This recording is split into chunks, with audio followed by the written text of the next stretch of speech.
What's good, world? It's your man, Stephen. Welcome to the video.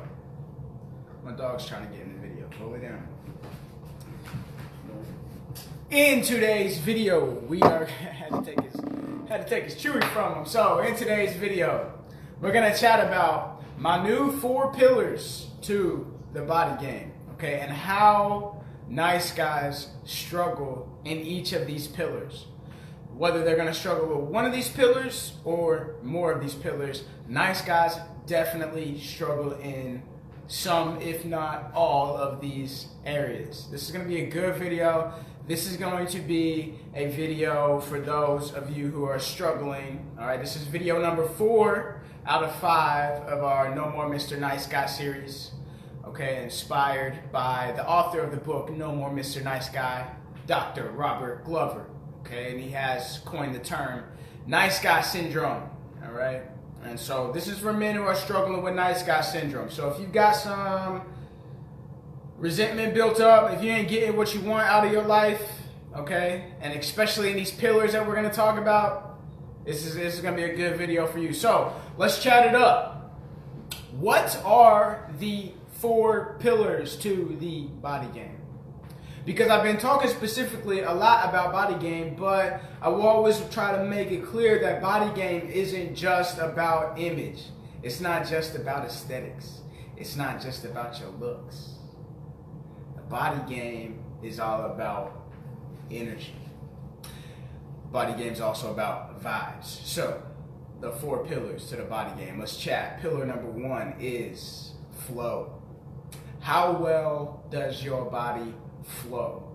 And what I mean by this, and honestly this pillar has many subcategories, but what I mean is how well does your body move? Okay? How well does your body move and react? Whenever you think, I want to do this with my body, how well does it do that? And it's not just about strength, because what's the point about building all this muscle if whenever you have to bend your knees, all your ligaments break? If you can't touch your toes, what's the point of strength if you ain't mobile? So flow is all about your body's movement. Flow, the first pillar, is also about how well do your words move. Okay, how well do you speak? How well do your thoughts flow into your language? Because the tongue, it's powerful. The tongue is powerful, and a lot of times whenever we think about body game and how well do my muscles work, the tongue is one of the biggest, maybe most important muscles in our body. But we just think about our pecs and our abs and our biceps and our glutes, okay? And maybe we think about how athletic we are, but we forget about this part of our body, the tongue, and how well we use that. Flow also has to do with how well does your body get your thoughts to your reality. Some refer to this as manifestation. All right, we all have ideas. We all have goals, dreams, desires, wants, missions, purpose. Some people have a hard time finding those, but that's another talk within itself. So how well is your body able to get that thought out of your head and into reality to where you can experience it and other people can experience it? Your flow is all about energy. I even would say flow has a spiritual element to it. Flow has a spiritual element to it. So what kind of presence, what kind of energy do you have? Okay? Pillar number 2. And the reason why I'll explain why nice guys struggle with this pillar. But pillar number 2 is, whenever it comes to the body game, fight. Oh, by the way, I forgot to mention, all these start with F. Forgot to mention, all these start with F. 4 pillars to the body game, all of them start with F. So we got your flow. How well can your body fight? Now, I'm going to explain why nice guys struggle with this. But what I mean is, how well can your body handle itself in a combative situation? If you got attacked and you had to defend yourself, how well would you do? If your family, if your community was under attack, how well would you be able to defend yourself? How would your body perform? And this ain't about going out here starting shit. The fight game's important because you want to be able to defend yourself against those who are in the fallen state. People are in a fallen state. Some people are in a fallen state, and whenever one gets into a fallen state, they can become violent. And are you able to defend yourself and others whenever that situation happens? See, strength is cool. Your looks are cool. The flow game's cool and important. But whenever the dark side comes at you, whenever the demons come, how well can you fight them off? How well can you defend yourself? It's extremely important. And you can have your aesthetics, but when the time comes, what are you able to do? The third pillar. This is a good one. This is a good pillar. This is it's a spicy pillar. The third pillar to the body game. And I was going to call this something else, and I'll tell you what I was going to call it. But what I'm calling it now is your freak game.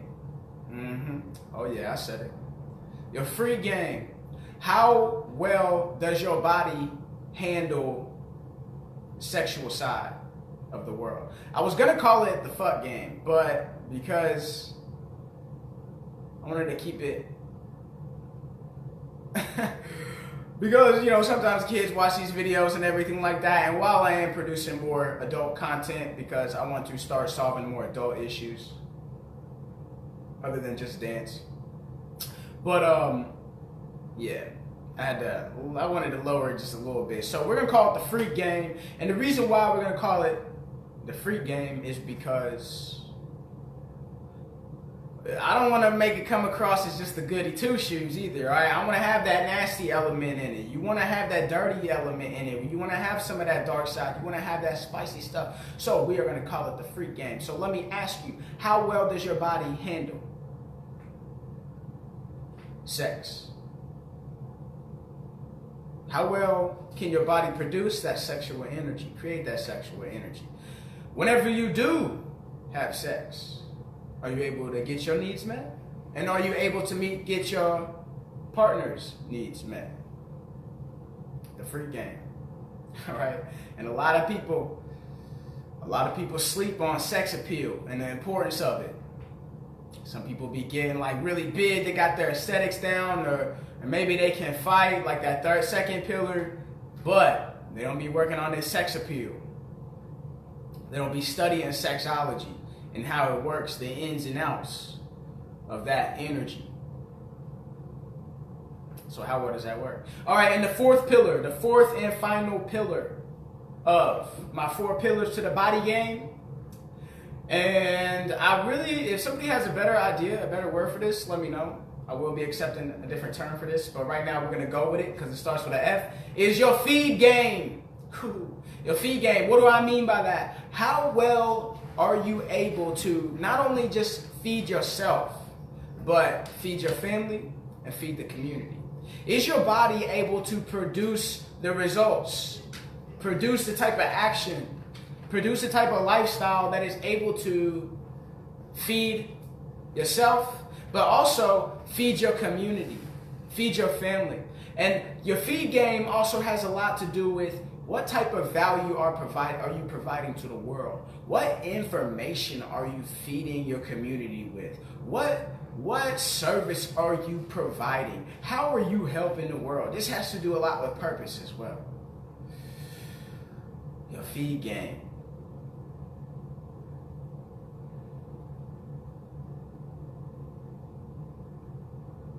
What value are you adding? You know, and back in the day, this used to be, how well was a man able to go out and hunt? All right. And then once we get into the agriculture world, is a man able to grow and manage a farm? And now we're moved to industry, corporations, and now we're in this like digital world of stuff. So now it more relies on different skill sets, more sub skill sets. All right. And if you have a skill set that society deems valuable, okay, are you able to use your skill sets to not only feed yourself, but feed a community? Not only feed yourself, but feed your family, feed the community, feed the world with something, right? And this is important. Now, let's talk about this. So let's go over them 4 pillars. We have the flow. How well does your body flow, move, speak? We got the fight. How well does your body handle itself in a combative situation? If or when you have to defend yourself, how do you do? Is your body ready for that? Then we got the free game. Whenever it comes to the sexual aspect of life, whenever it comes to that sex appeal, that sexology, how well does your body handle it? And then we got the feed game. Whenever it comes to providing value, whenever it comes to being of service to the world, to the community, how well do you do? 4 pillars. And if you have these 4 pillars, if you can improve upon these 4 pillars, I consider a compilation of these 4 pillars your total body game. Okay? And here's why nice guys struggle in these 4 pillars. Okay? Let's start with pillar 1, the flow game. Nice guys, remember a symptom of a nice guy, overgiver. All right? And they caretake. They're over caretakers. And I'm not talking about, taking care of your kid. I'm talking about doing too much. Whenever, your girl, whenever your wife, I'm not married, but whenever your kids, I don't really have kids, but whenever your family, your mamas, I got a mom, whenever, they're always trying to get you to do stuff, whenever everybody's trying to, call on you for things, or maybe you're just always volunteering. Okay, you're always volunteering. Let me caretake, let me give, let me be a nice guy, let me be nice. And then if I do this, people will love me. That's a symptom of a nice guy. The reason why this fucks up our flow game is because, 1, we rarely have the energy to exercise. Whenever we give so much to people, we don't have the energy to take care of ourselves, okay? And sometimes people think that they shouldn't even be taking care of themselves. As long as they're taking care of other people, then they don't need to take care of themselves. That's what's more important. All right, and if you don't do that, your body ain't gonna be able to move very well. All right? And if you're a nice guy, you care too much about what people think, you want everybody to think you're nice, therefore you're probably an overthinker, which this really stops the flow. All right? Whenever you're overthinking, whenever you're so desperate, your energy's off. It's hard to think. I remember whenever I started doing YouTube videos. You can go back and watch my strategy sessions where I didn't edit the videos. There was a lot of there's a lot of unnecessary pauses, and whenever I pause, I would you can see that I'm trying to fill it in with something else. And what this really is, what that was, is me trying to make sure that I said the right things and that I didn't say anything that offended anybody. It's nice guy. It's nice guy syndrome. And so what this does, and now you watch my videos, my language is way more fluid. And even though I have pauses, I can use them for dramatic effect. I don't say as many and likes and rights and just know what I'm saying over and over. I don't do that as much. It's because I've been able to help myself get into a flow state. And nice guys, because they care so much about other people's opinions and thoughts, and they don't want to come across as a person that makes mistakes, it fucks up their flow. The overthinking. So a lot of nice guys will struggle in this area. A lot of nice guys, the reason why they struggle in the second pillar, the fight game, is because nice guys think conflict, a symptom of being a nice guy is conflict is bad. Being aggressive, being assertive, the fight, the violent stuff is bad. And while some of that is truthful, going out being a dick isn't a good thing. Going out just punching people, causing violence and mayhem for no reason is not a good thing. But like I said earlier, sometimes people are in a fallen state, and whenever they are in a fallen state, they go out and do violent things. And they'll do violent things and mean things to you and people you care about. And whenever that happens, are you ready? Can you defend yourself? And so a lot of nice guys, they want to just avoid all this. And you can't build the strength to defend yourself unless you put yourselves in situations, okay? Unless you put yourself in the situation to practice how to do that. Example, martial arts. You're learning how to defend yourself in those situations. And nice guys struggle with this a lot. Nice guys struggle with this a whole lot, mainly because they feel like they just need to focus on love. If I just focus on love and being nice, then I'll just be able to avoid all the conflict. I'll never have to defend myself. But nice guys get beat up too. Nice guys get murdered too. Nice guys get attacked and their families. So, a lot of nice guys struggle with this because one, they don't believe in themselves, or two, they just believe the whole idea of even having to do it is just toxic masculinity. Okay? And that's fine. You do you. Okay? The third pillar that we've talked about, which is the freak game. Why a lot of nice guys have a hard time with sexuality. First off, let's dive straight into the main issue, is they have an issue with masculinity within itself. And in tomorrow's video, we're going to talk about nice guys, daddy issues, and masculinity. Okay? But so we're not going to go into this topic too much. But they have an issue with masculinity. And what does this manifest itself as? So they're going to feel bad for, one, the type of sexual desires that they have, or two, they're going to feel bad for most nice guys. They don't even have the courage to speak up about it. They feel shameful, or they don't even have an understanding of women's nature, the female nature, and their sexuality and their needs.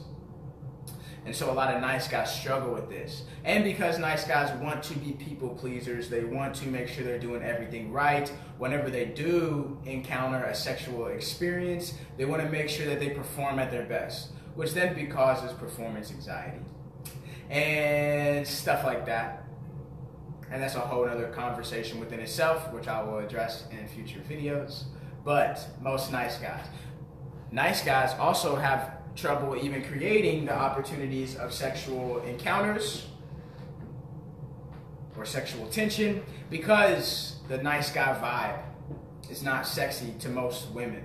It's appealing in a way that, like, yes, somebody can take care of me. Yes, it's nice. Yes, it's lovey-dovey, and it makes me feel sweet and important. But whenever it comes to that sexual arousal, it ain't working too well. So I remember whenever I used to be a nice guy, I had a hard time. I would just feel bad. Like, one, I was at a hard time telling women that I had a crush on them. All right. Whenever I liked them, I had a hard time telling them. It would take me a long time, and I would only tell them if I got like all the signals. Okay.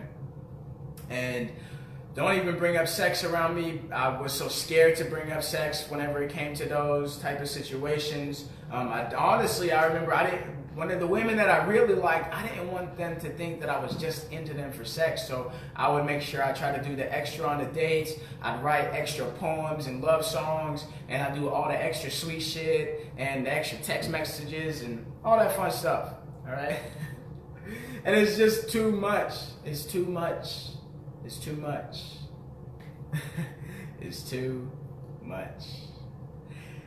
And then also, I can tell you this, whenever it comes to masculinity, resentment towards masculinity for nice guys, and we'll talk more about this in tomorrow's video, I struggle with that as well, which I believe, and I know threw off my whole vibe whenever it comes to masculinity, which women are attracted to masculinity. So whenever you ain't in touch with your masculinity and your vibe and your sex appeal, then it just ain't gonna work for you. So it ain't gonna work as well.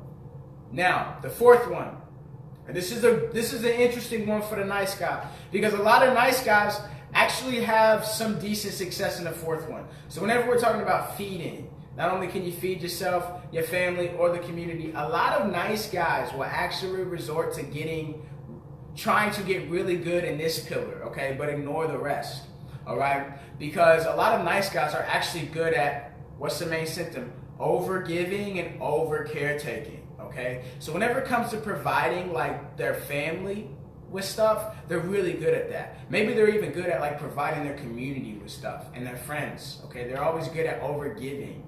Okay, but here's the thing about that, and this is why I say they're gonna be slightly good at it. Some are able to get really good at this, but they're not gonna be at their capacity. And here's why. Because Well, and here's the thing: they think because I'm feeding, I'm providing, then that means that I don't need to work on my flow game, my actual physical physique in my body. I don't have to work on my sex appeal and charisma, and I don't need to learn how to fight because I got this money and I can provide for my family, and that's all good and dandy. But then out of nowhere, they're able to provide all this stuff, but their girl still ain't attracted to him. Or their wife ends up leaving him for another dude who actually has more of the other pillars than he did, okay? So, and this is why I say they even kind of successful in the feed game, because you're a nice guy. You're probably not fully taking care of yourself. And because you're not taking care of yourself, you're only going to be operating at 50 to 70%. And you cannot get the best results out of your life if you are operating at 50 or 70%. You wouldn't want a doctor to do brain surgery on you if they were operating at 50 or 70%. No, you wouldn't, because they're not going to be as effective.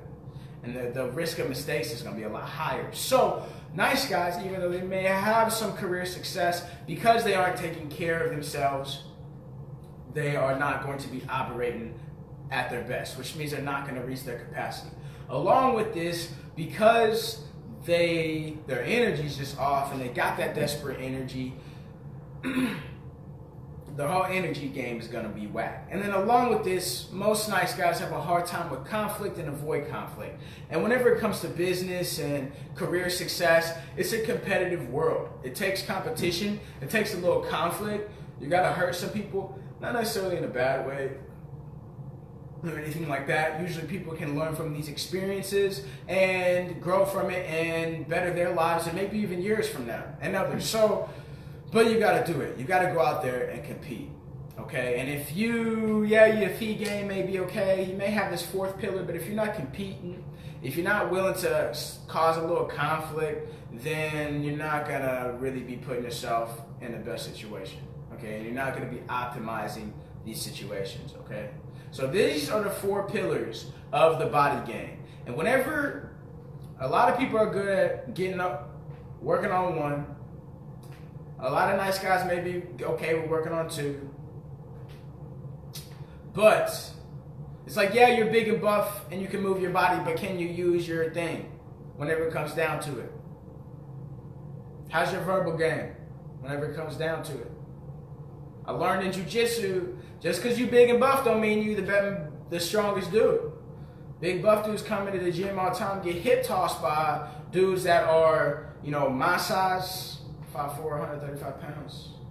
And they get hip tossed by dudes and tossed around and choked out by dudes who are like not even ripped, not even like they're a little chunky, okay? But they just got that technique. So strength don't always mean your fight game is strong. Okay, but what's the point of being able to, let's say you can fight, and let's say your freak game is on point. Let's say your freak game's on point. All right, you're able to turn the ladies on, and you're able to satisfy them, which is great and extremely important. But that's all you're good at. You ain't got no service. You don't provide any value. You ain't got no purpose. Okay, that's it.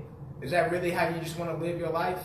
And then what are you going to do whenever your sex appeal, you ain't there and you're 50, 60, 70, 80 years old? What you going to do, fam? All right, so these four pillars are important. And whenever we work on improving these four pillars, we're going to find more fulfillment in our life. And we're going to start getting more of what we want. It's crazy. So what are some action steps we can take? All right, Stefan, you told me about the four pillars. What are some things that I can do to improve myself on the four pillars? All right, the more obvious action step, well, first off, you got to be honest with yourself. All right, you got to be honest with yourself as a nice guy. Are you the nice guy? What pains are you feeling? What are your real results in these pillars? And how would you like to improve upon them? You need to write that down. Okay, write these down. Number two, okay, step number two is you need to start surrounding yourself with guys and seeking the information from guys and men who have the results that you want. Okay, if you want to improve your flow game, you need to be looking up coaches who can help you with that. If you want to improve your fight game, you need to be looking up stuff that can help you with that. If you want to improve your feed the community game, you need to be reading how to improve your skill sets. You need to be reading business, stuff like that. If you want to improve your freak game, you need to be studying about sex appeal. Okay, pick up books, buy courses, Watch freaking YouTube videos if you need to. You gotta study. You gotta learn. You gotta seek the knowledge. You gotta seek the information. All right. When the student is ready, the teacher will appear. I don't know who originated that, but it's some powerful stuff. So the action steps is let's get honest. Second action step is let's start doing research. Let's start studying. Let's start seeking the information. Third action step is you need to go out there and then do the shit that these people are telling you, okay? You need to go out there and do it. You need to go out there and take action. Start making the transformation. If you are having an issue taking action and doing things, reach out to me, reach out to an accountability coach, somebody who can help you, okay, get your body game right, somebody who can help you find the courage and strategy to really not only get the information and learn about it, but actually apply it and execute on it and feel good about it and how to scale and continue to work your way up. You need to find people who can help you do that, okay? You need to do that. It'll help you a lot, I promise you. It'll change your life. Coaches will change your life, all right? I buy books all the time. I am subscribed to a couple Patreon accounts, okay? I have, I'm a member of a jiu-jitsu gym where I'll go and learn that kind of stuff, okay? I've had dance teachers who have helped me with my flow game as far as movement. I've had mindset coaches. There's a lot of stuff, okay? Business courses, invested in those. And honestly, I'm about to invest in a business coach in the future whenever I get that together, okay? So if you can work on these 4 pillars and improve these 4 pillars, you're gonna see a nice little transformation. So where are you at on these pillars and how are you gonna go about improving them? Those are the action steps. I'm gonna wrap this video up. Y'all know the drill. Make sure you tune into tomorrow's video where we're gonna talk about nice guys and daddy issues, okay? We're gonna talk about nice guys, daddy issues, negative opinions towards masculinity, what that has to do with nice guys, and how we can use this information to start transforming our lives and really get in touch with and improve our body game and get in touch with yourself. No, I'm kidding. So yeah, let me know what you think in the comments or shoot me a message if you want to be more private. Y'all know the drill. It's your boy, it's your man Stephen. Woo! It's your man, Stephen. We changing it up now. Yeah. It's not a phase. It's a movement. Peace.